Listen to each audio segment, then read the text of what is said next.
ये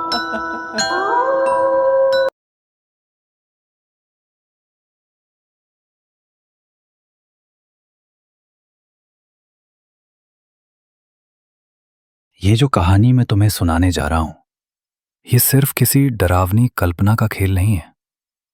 ये उस इंसान की दास्तान है जिसने जिंदगी में सब कुछ खो दिया था, लेकिन फिर भी उम्मीद का एक छोटा सा दिया अपने भीतर जलाए रखा। और शायद उसी उम्मीद ने उसे वहां पहुंचा दिया जहां इंसान को कभी नहीं पहुंचना चाहिए। अगर तुम इस तरह की रहस्यमयी, डर और मनोविज्ञान से भरी कहानियों में दिलचस्पी रखते हो, तो इस सफर के लिए खुद को तैयार रखो, क्योंकि ये कहानी धीरे धीरे तुम्हारी सोच के अंधेरे कोनों तक पहुंचेगी। उस लड़के का नाम आरव था, सिर्फ आरव, कोई सरनेम नहीं। या शायद था, लेकिन उसने खुद ही उसे मिटा दिया था, क्योंकि वो उस परिवार से किसी भी तरह का रिश्ता नहीं रखना चाहता था जिसने उसे हमेशा एक बोझ समझा। आरव जब सिर्फ 12 साल का था, तब उसके माँ बाप ने उसे एक रिश्तेदार के घर पढ़ाई के लिए भेज दिया था। कहा गया था कि वहां वो स्कूल जाएगा, कुछ छोटे मोटे काम करेगा और धीरे धीरे अपनी जिंदगी बना लेगा।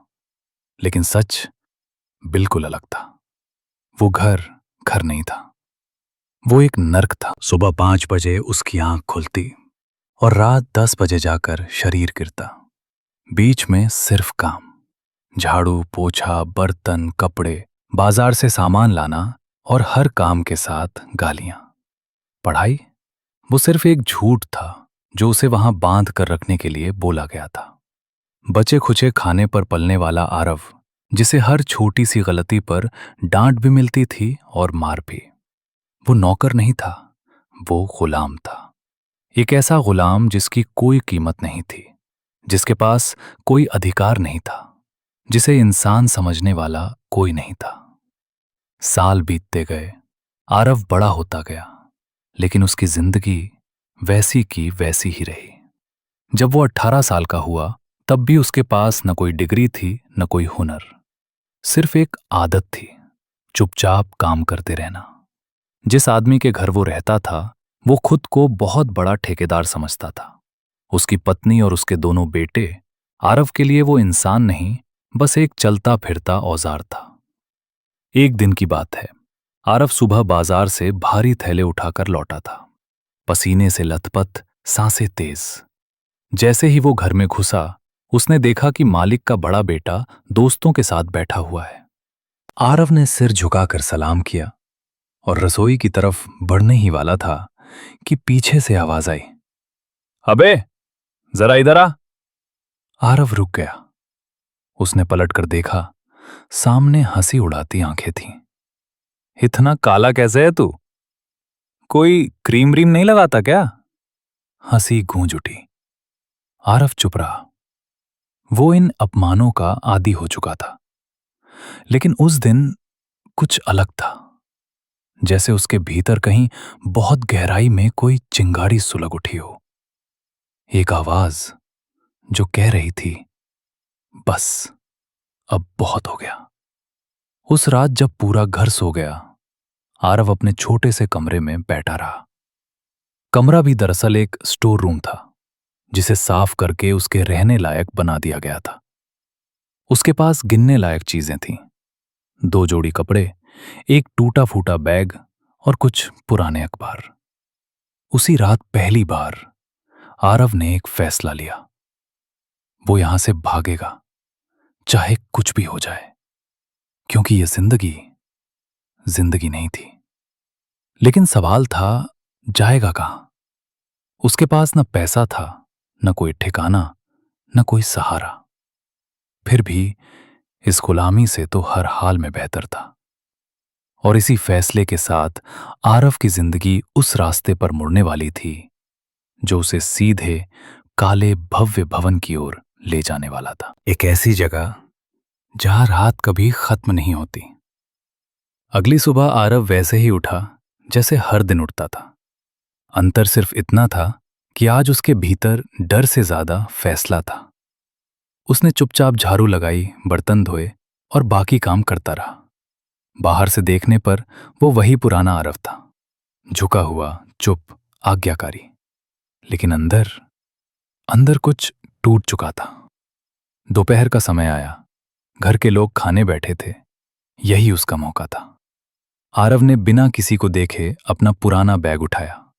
उस बैग में न भविष्य था न सुरक्षा, बस आजादी की एक उम्मीद थी। वो पीछे के दरवाजे से निकला। इस बार उसने पलटकर नहीं देखा। शहर की सड़कों पर चलते हुए पहली बार उसे एहसास हुआ कि वो अकेला है। कोई आवाज नहीं जो डांटे, कोई हाथ नहीं जो मारे। लेकिन आजादी इतनी आसान भी नहीं थी। भीड़ में खोते हुए उसे अचानक लगा, मैंने गलती कर दी। कम से कम वहां खाना तो मिलता था, छत तो थी। पर फिर उसके मन ने जवाब दिया, इज्जत नहीं थी। चलते चलते वो शहर के बाहरी हिस्से में आ पहुंचा, जहां सड़कें पतली थीं, लोग कम और सन्नाटा ज्यादा। उसे एक पुराना मंदिर दिखा। टूटी सीढ़ियां, उखड़ी दीवारें। मंदिर के आसपास कुछ भिखारी और बेघर लोग पड़े थे। आरव भी वहीं एक कोने में बैठ गया। रात गहराने लगी। ठंडी हवा हड्डियों तक चुभ रही थी। उसके पास सिर्फ एक पतली चादर थी। पेट भूखा था, दिल डरा हुआ। पहली बार उसे लगा, शायद मुझे लौट जाना चाहिए।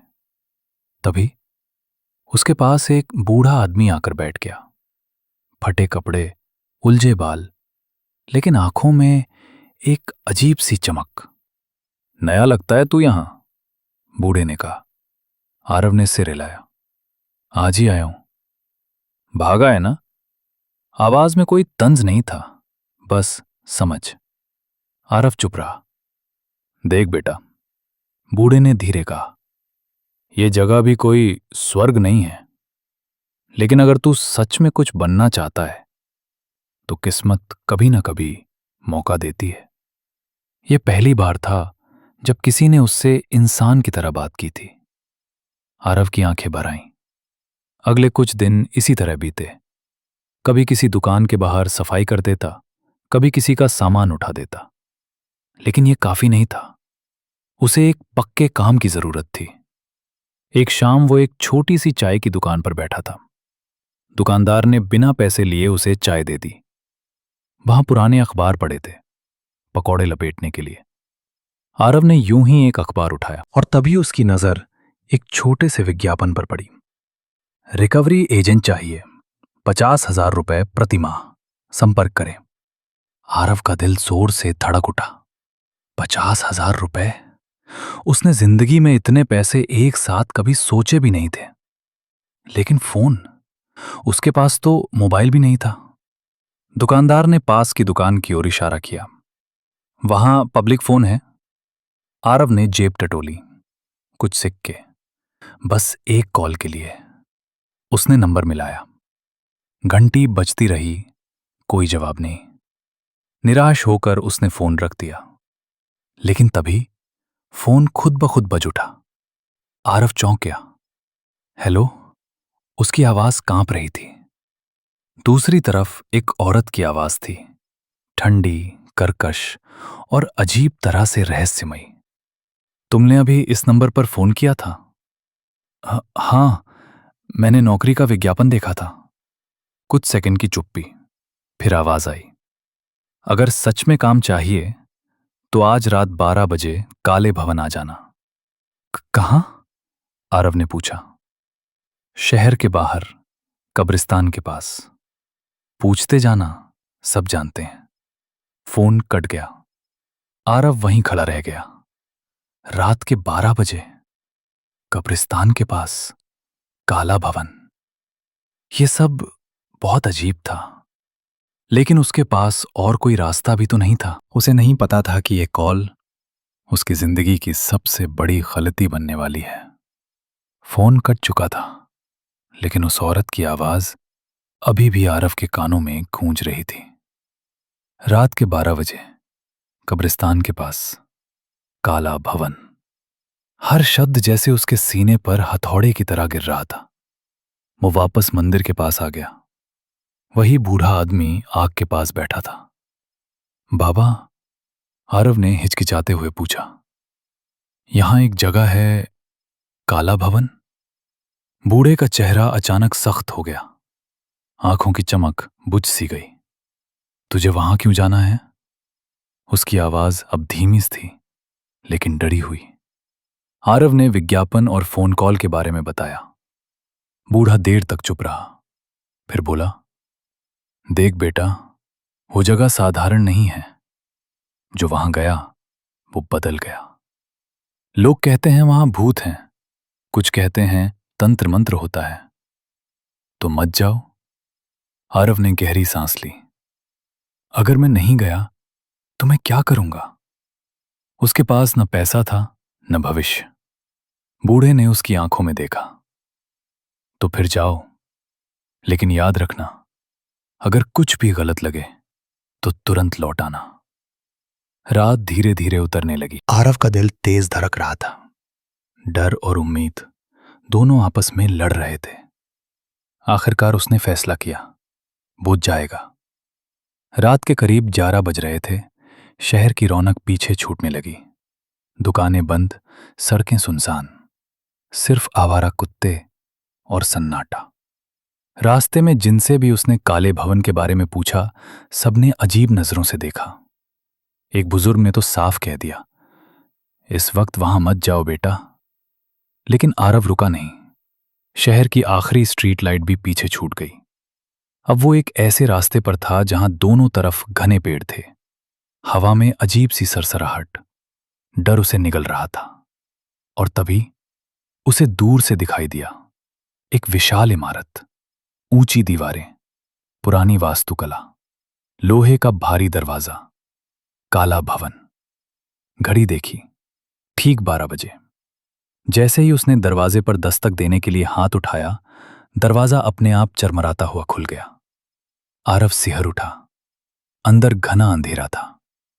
हेलो, उसकी आवाज कांप रही थी। कोई जवाब नहीं।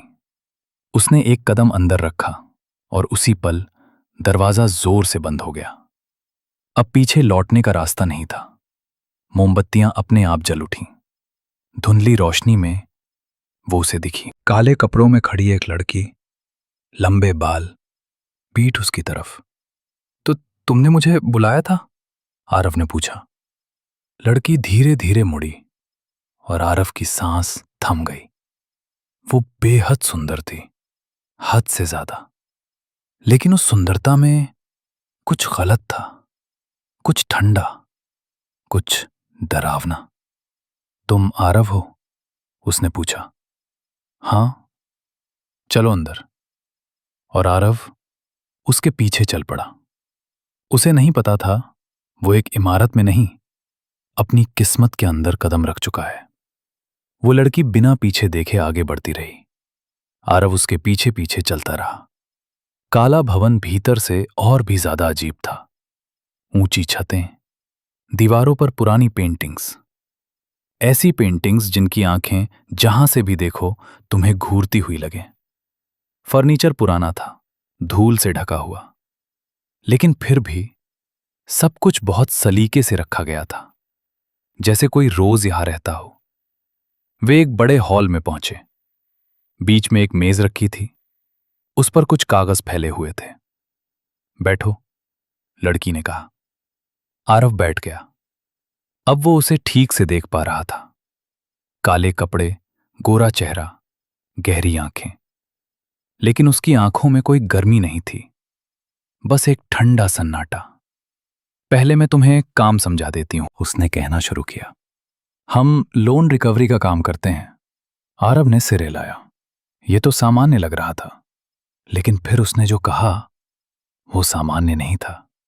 तुम्हें सिर्फ रात में काम करना होगा, रात 11 से 3 बजे तक। हमारे ग्राहक दिन में नहीं मिलते। आरव को अजीब लगा, लेकिन उसने कुछ नहीं कहा। हर रात तुम्हें एक पत्र मिलेगा, उसमें नाम, पता और रकम होगी। तुम्हें वहां जाना है, पैसे लेकर वापस आना है, बस।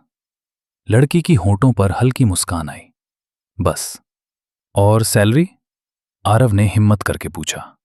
50,000 रुपए महीना, रहना और खाना मुफ्त। आरव की आंखें चमक उठीं।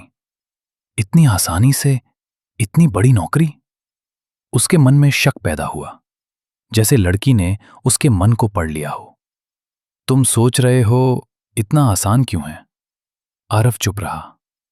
क्योंकि इसमें रिस्क है और हर कोई ये काम करने की हिम्मत नहीं करता। कौन सा रिस्क? आरव ने पूछा। लड़की ने एक कागज उसकी तरफ बढ़ाया। कॉन्ट्रैक्ट। आरव ने पढ़ना शुरू किया। जैसे जैसे वो पढ़ता गया, उसका माथा पसीने से भरता गया। शर्तें अजीब थीं। 6 महीने तक नौकरी छोड़ी नहीं जा सकती। किसी भी ग्राहक से सवाल नहीं पूछना। दिए गए पते के अलावा कहीं नहीं जाना। पूरी सैलरी 6 महीने बाद एक साथ। रात 3 बजे से पहले वापस आना अनिवार्य। ये शर्तें। आरव की आवाज धीमी हो गई।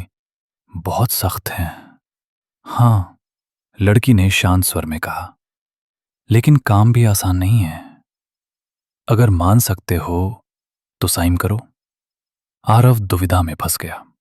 6 महीने, कोई रास्ता नहीं, कोई सवाल नहीं। लेकिन फिर उसे अपनी पुरानी जिंदगी याद आई। गालियां, मार, भूख।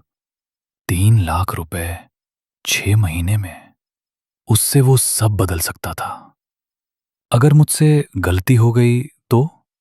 आरव ने पूछा। लड़की की आंखों में एक अजीब चमक आई। गलती मत करना, बस इतना याद रखना।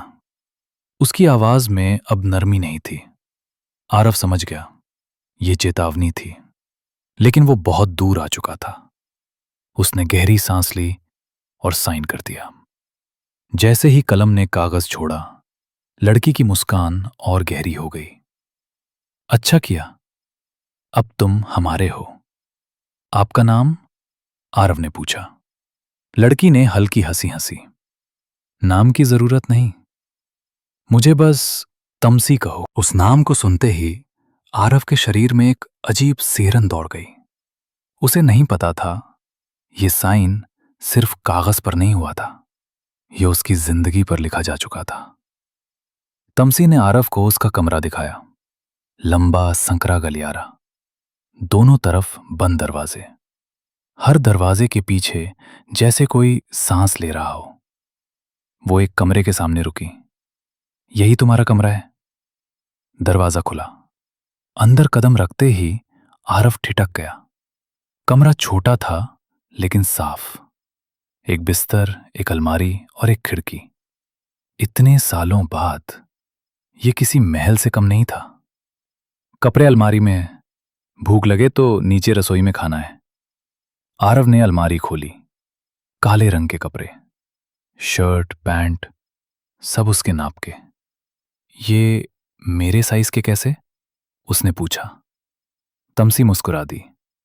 हम जानते थे तुम आओगे। आरव के रोंगटे खड़े हो गए।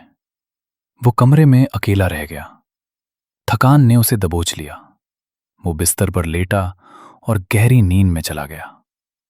लेकिन ये नींद सामान्य नहीं थी। उसे लगा जैसे कोई फुसफुसा रहा हो। वो आ गया, नया शिकार। आरव की आंख खुल गई। कमरे में कोई नहीं था, लेकिन आवाज दरवाजे के बाहर से आ रही थी। वो उठकर दरवाजे तक गया, कान लगाया। फुसफुसाहटें रुक गईं। डर के मारे उसने दरवाजा नहीं खोला। वापस बिस्तर पर लेट गया। लेकिन अब नींद नहीं आई। घड़ी देखी, रात के 2 बज रहे थे। भूख लगी थी। वो नीचे रसोई की तरफ गया। जैसे ही सीढ़ियों से उतरा, एक खुशबू आई। गरम रोटी, दाल, सब्जी। मेज पर खाना लगा था। आओ, खा लो। पीछे मुड़कर देखा, तमसी। अब वो काली साड़ी में थी और पहले से भी ज्यादा सुंदर। आरव बैठ गया, खाना खाने लगा। इतना स्वाद उसने कभी नहीं चखा था। तमसी उसे देखती रही। मेरा नाम क्यों नहीं बताती आप? आरव ने पूछा। नाम बेकार होते हैं। फिर भी तुम मुझे तमसी कह सकते हो। क्यों? क्योंकि अंधेरा मुझे पसंद है। खाना खत्म हुआ, अब सो जाओ। जब काम होगा मैं बुला लूंगी। आरव अपने कमरे में लौट आया। कुछ देर बाद सरक दरवाजे के नीचे से एक लिफाफा अंदर आया। आरव उठ बैठा, घड़ी देखी, रात के ठीक 10 बजे। उसने लिफाफा खोला। नाम रमेश कुमार, पता पुराना किला, पूर्वी द्वार, राशि 500 रुपये। बस इतना ही। नीचे गया। तमसी पहले से खड़ी थी। याद है ना? सवाल नहीं, 3 बजे से पहले वापस। आरव निकल पड़ा। पुराना किला, रात में। दिल जोर से धड़क रहा था। वहां पहुंचकर उसने देखा एक आदमी दरवाजे के पास खड़ा था, बिल्कुल स्थिर। रमेश कुमार? आरव ने पूछा। कोई जवाब नहीं। आदमी ने धीरे से जेब से लिफाफा निकाला और आगे बढ़ा दिया। 500 रुपये। आरव ने जैसे ही पैसे लिए, आदमी गायब हो गया, जैसे कभी था ही नहीं। आरव भागता हुआ लौटा। घड़ी देखी, रात के 1 बजे। तमसी ने पैसे गिने और मुस्कुरा दी। अच्छा काम, अब सो जाओ। आरव बिस्तर पर गिर पड़ा।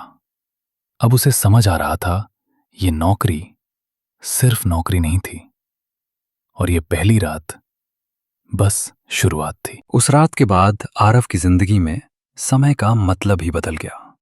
दिन और रात का फर्क मिटने लगा। काला भवन जैसे किसी और ही दुनिया में था, जहां सूरज का कोई अधिकार नहीं था।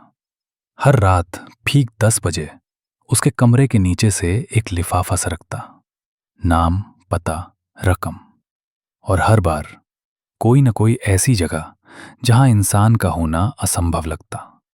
शमशान के पास पुराना मंदिर, कब्रिस्तान के बीच एक मजार, खंडहर बना अस्पताल, और हर जगह वही अजीब लोग जो ज्यादा बोलते नहीं थे, जो पैसे देते थे और फिर गायब हो जाते थे। शुरुआत में आरव डरता था, लेकिन धीरे धीरे डर आदत में बदल गया, और आदत बेबसी में। पर एक चीज थी जो उसे लगातार परेशान कर रही थी, उसका शरीर। उसकी त्वचा पीली पड़ रही थी, आंखों के नीचे गहरे काले घेरे, जैसे उसकी नींद, उसकी ताकत कुछ हर रात उससे छीना जा रहा हो।